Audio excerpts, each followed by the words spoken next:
Welcome to the Rental Licensing Interior Inspection Lunch and Learn webinar series.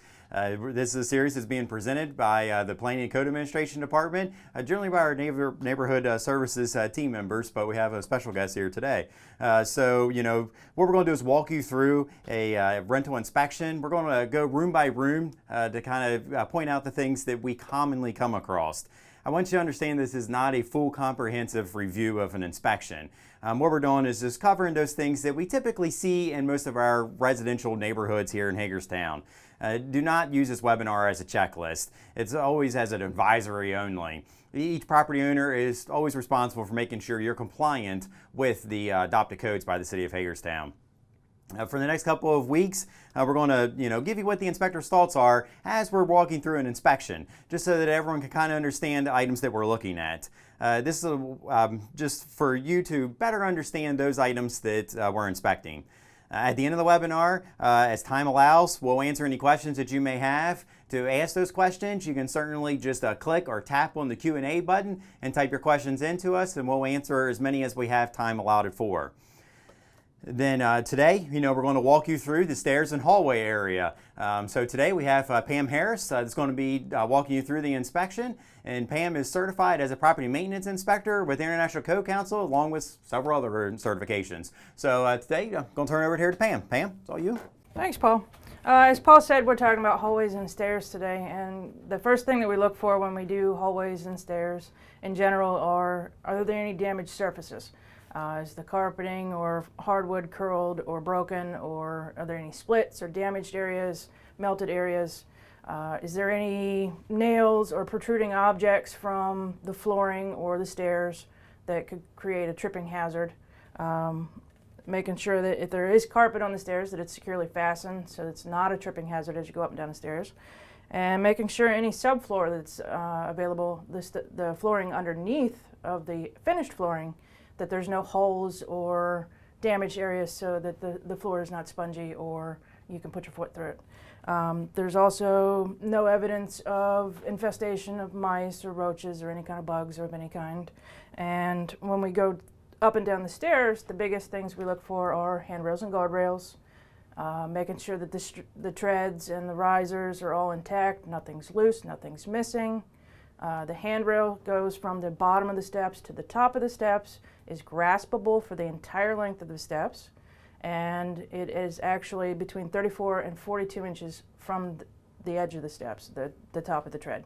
For the guardrails, we are looking for at least 30 inches tall, that there's no spacing between the pickets or the balusters greater than 4 inches or more, so that you can't stick your head through them or a leg or something if you trip and fall.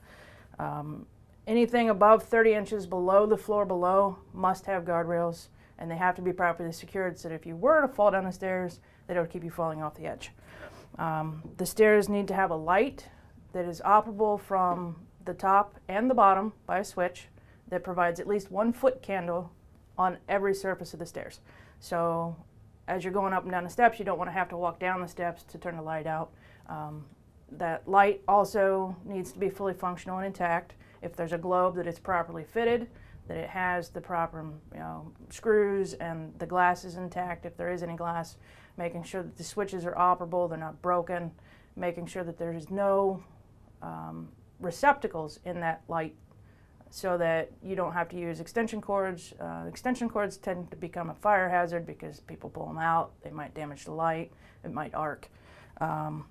As far as the stairs and hallways with windows, you're going to have, if it's on the stairs, is that window protected from damage if someone were to bump into it going up and down the stairs? Making sure that all the glass is intact, there's no damaged frames, there's no damaged glazing, the piece that holds the glass, around the glass is actually installed properly so the glass doesn't move.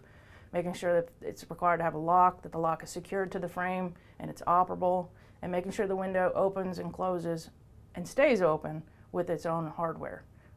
You shouldn't have to prop the window open to use it for ventilation. All the windows should have screens to add that ventilation in to the premises.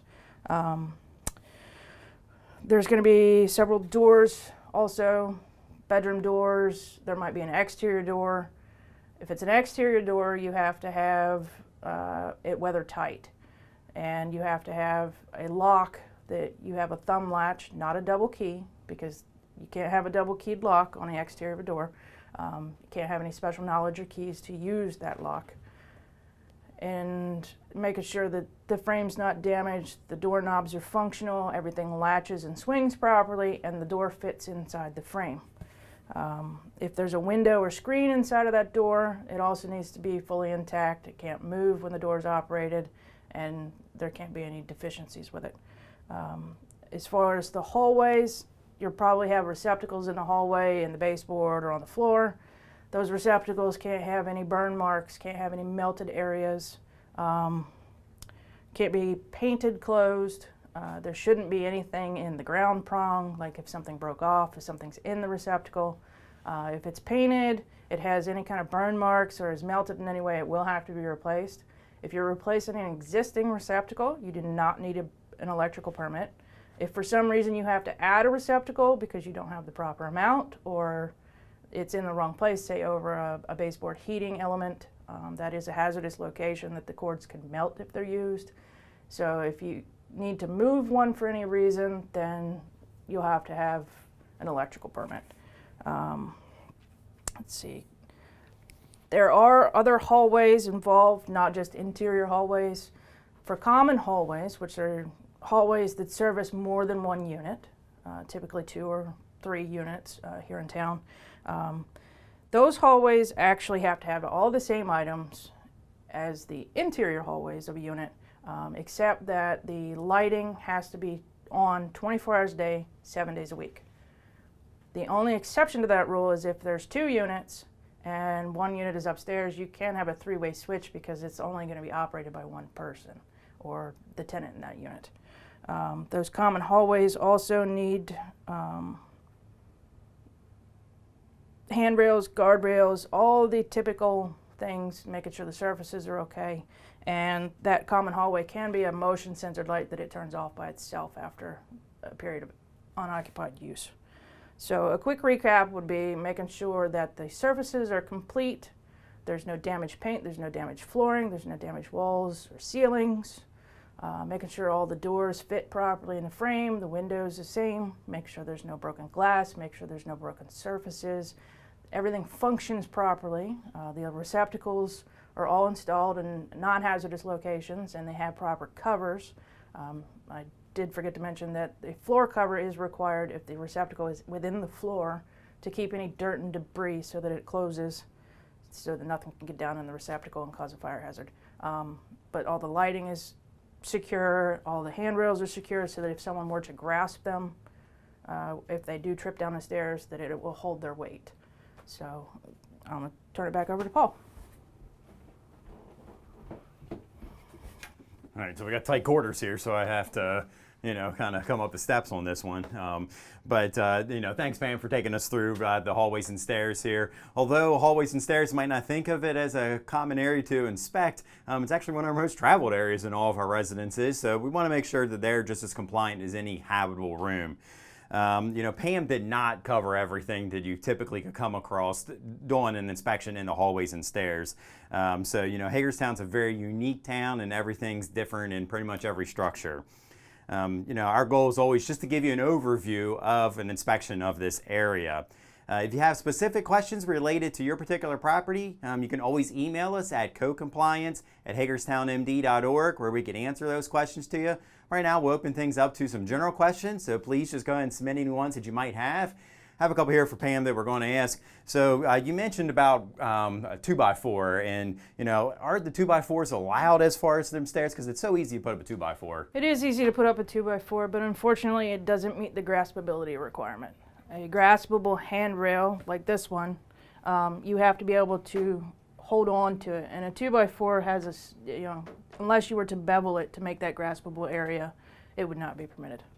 Okay, and also, what about height over stairs here? Here I got a little bit of a distance. What does the height have to be over a set of steps to be considered code compliant? All areas have to be at least 6'8". Okay. Above the treads. From like the nosing of the tread to that. And so also there, you mentioned about the common hallways that could be on motion sensor. Is there a limit on the number of units that could be? Is that is like a motion sensor for any common hallway, or is it only like a two-family hallway? It's two-family. Two-family. So if it's something like 3 more units, you would have to have it on all times. Okay. And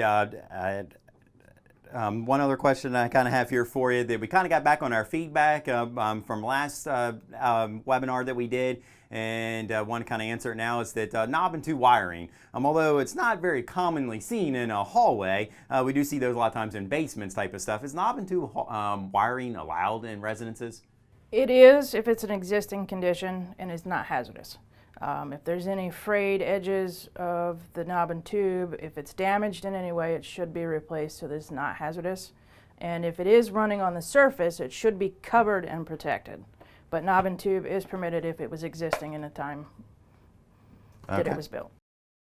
All right, well, thanks, Pam, for taking us through everything here. As always, we like to seek everyone's feedback, so please let us know how things go and any suggestions that you may have for the webinars here. That, you know, as always, if you're watching this later here, you can always email us at codecompliance@hagerstownmd.org to ask us any questions you might have about any part of an inspection. And again, we'd like to thank everyone for being part of this webinar series. Please be sure to follow us on all of our social media platforms. We do have Facebook, Instagram, and LinkedIn. You can just search for PCAD Hagerstown. That's PCAD Hagerstown, and any of those platforms to be able to find us. And again, I'd like to thank everyone for participating in today's series. Next week, we'll be featuring the inspection of a bathroom. So please be sure to join us next week. An email invite will be going out here later today. Thank you all very much.